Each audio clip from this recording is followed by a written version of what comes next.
All right, sports fans, how's everybody out there doing?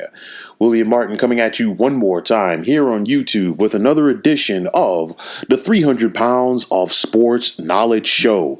Now, in a shock to no one, Chicago Bears general manager Ryan Pace announced that there will be an open competition at quarterback for the upcoming season between Nick Foles and Mitchell Trubisky. Now, the Bears acquired Foles from the Jacksonville Jaguars this offseason in exchange for a fourth-round pick.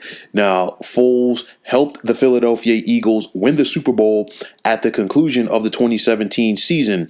And this, in the 2019 offseason, he signed a 4-year deal for $88 million with the Jags. But his one season in Jacksonville was injury-plagued. We saw the elevation of rookie Gardner Minshew, and Jacksonville decided to go in another direction. Now, for Trubisky, in his 3 years as the Bears starting quarterback, he is 23-18 with a completion percentage of 63.5. But the bottom line is this: Trubisky as a passer does not put fear in opposing defenses, as he is not consistent as far as being able to throw the football deep down the field.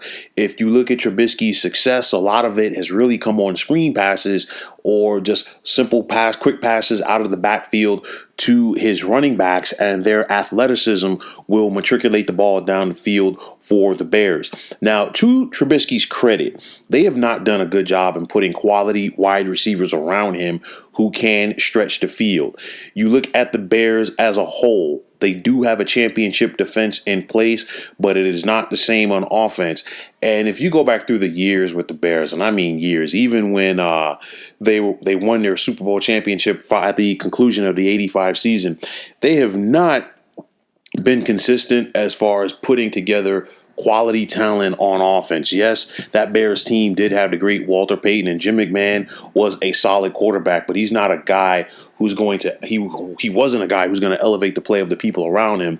We saw that during the Bears' last trip to the Super Bowl at the conclusion of the 2006 season, where they had a rock-solid defense, they had good special teams, they had solid receivers and a quality running game, but it was that issue at quarterback with Rex Grossman, and we are seeing it once again right now with Mitchell Trubisky. Trubisky is a guy, he is not talented enough to elevate the play of the players around him, a la how we've seen the Drew Breeses and the Aaron Rodgers and the Tom Bradys of the world do it for so long.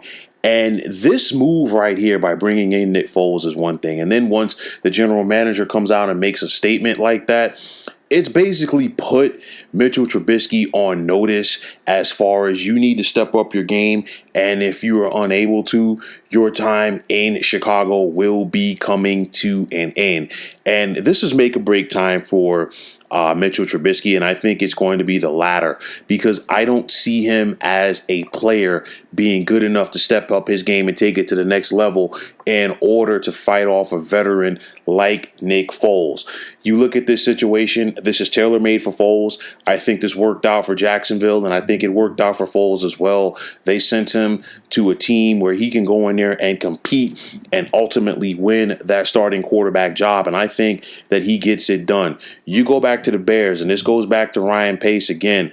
I always question the Bears taking Mitchell Trubisky so high in the NFL draft. I also question why they needed to trade up with the San Francisco 49ers to get him, because when I watched him play at the University of North Carolina collegiately, there really wasn't a lot about his game that really stood out. Mitchell Trubisky is a great athlete, but he is not a great quarterback. And also at the same time, I think this also goes back to the mistake that a lot of teams make nowadays. And I know that things have changed with the collective bargaining agreement in the NFL as far as those rookie contracts, and teams want to see what they have from their first round quarterback immediately. But the bottom line is, Mitchell Trubisky, I don't think was ready to come in year one and be a starting quarterback.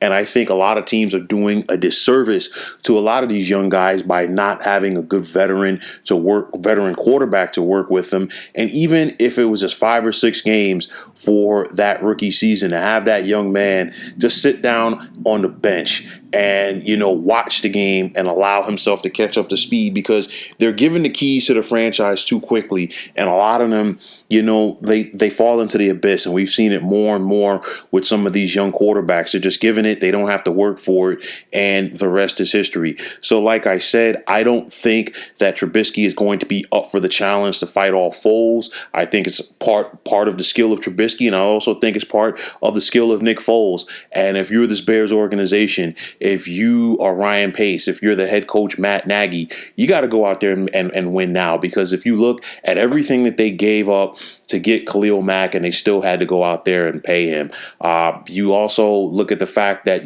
they need to make a decision right now on whether or not they're going to pay Mitchell Trubisky going forward. So this is put up or shut up time. It's all on Trubisky. Basically, the job is his to lose, and if he doesn't go out there, he won't have to worry about it. But like I said, I think it's the latter. I don't think he has what it takes to hold off Nick Foles, and barring injury, I do believe that Nick Foles will be the Bears' starting quarterback come week 1 of the 2020 NFL season. So, folks, that is going to wrap it up. And as always, I want to take this time out to thank you for tuning into the 300 Pounds of Sports Knowledge show here on YouTube. If you have not already, please feel free to hit that subscribe button. Also, if you're on Twitter, please feel free to follow me at 300 Pounds of Sports. And like I always say, if you follow me, it'll be my pleasure to follow you right back. There's also the sports discussion group on Facebook at the Sports Depot 365.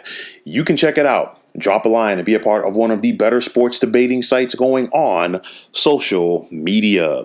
So once again, fine folks, my name is William Martin. Take care and have yourselves a wonderful day.